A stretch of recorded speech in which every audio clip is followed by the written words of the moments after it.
लेकिन फिर भी हम लोग मांगते हैं और बाबा इतने बोले हैं कि फिर भी वो हम लोगों को मन चाह देते हैं। आशुतोष, बाबा भोलेनाथ को कहा जाता है आशुतोष। आशु माने शीघ्र, तुष्यति माने प्रसन्न होना। जो सबसे शीघ्र प्रसन्न हो जाए वो आशुतोष है, भोलेनाथ है। और इससे ज्यादा और क्या सरलता होगी कि आप केवल एक लोटा जल लेकर के जाइए और आधे में सब और आधे में भोले बाबा को चढ़ाइए, वो उतने मात्र में ही प्रसन्न हो जाते हैं। इससे ज्यादा और सरल कोई व्यक्ति क्या हो सकता है। तो आइए आज हम शिव परिवार का ध्यान करते हैं, मंगल कामना करते हैं। प्रभु जिस तरह से आपका परिवार है उसी तरह से हमारा परिवार, सभी भक्तों का परिवार आनंद रहे, प्रसन्नचित रहे, ऐसी भावना करते हुए सबसे पहले भगवान गणेश जी का ध्यान।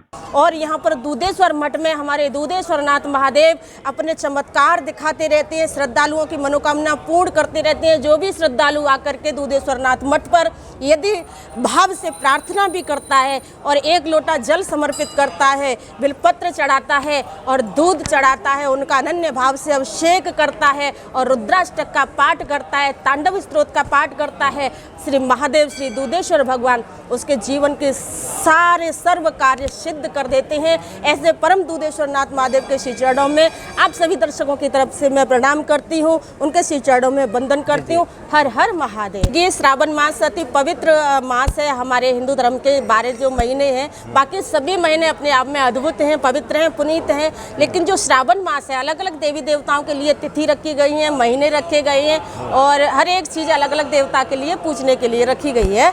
तो जैसे श्रावण मास का महीना है वह हमारे शंकर भगवान को जाता है।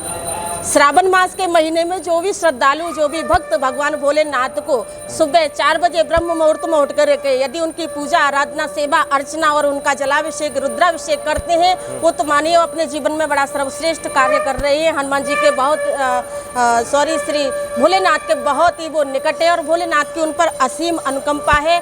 और सर्वप्रथम जो श्रद्धालु, जो भगवान के उपासक हैं, वे ज़्यादा कुछ उपासना के बारे में न जानते हैं और ना ही उनको कोई विधि विधान आता है, लेकिन उनकी जिज्ञासा है कि हम भोलेनाथ को बड़े अद्भुत तरीके से प्रसन्न करें, जिससे हमारी सर्व मनोकामना पूर्ण करें।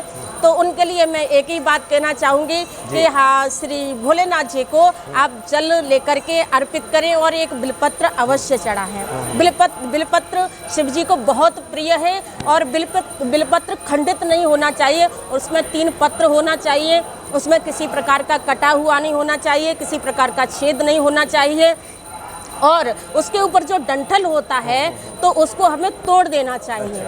और दूसरी बात, बिलपत्र को उल्टा नहीं चढ़ाना, बिलपत्र को हमेशा उल्टा चढ़ाना चाहिए। जिस तरफ से एकदम चिकना बिलपत्र होता है उस तरफ से शिवलिंग पर उसको समर्पित करना चाहिए। और मेरा कहने का तात्पर्य ये है कि भगवान भोलेनाथ को बिलपत्र ही क्यों अति प्रिय है, क्योंकि बिलपत्र साक्षात माता पार्वती है। साक्षात बिलपत्र के वृक्ष में हमारी देवियों का निवास है।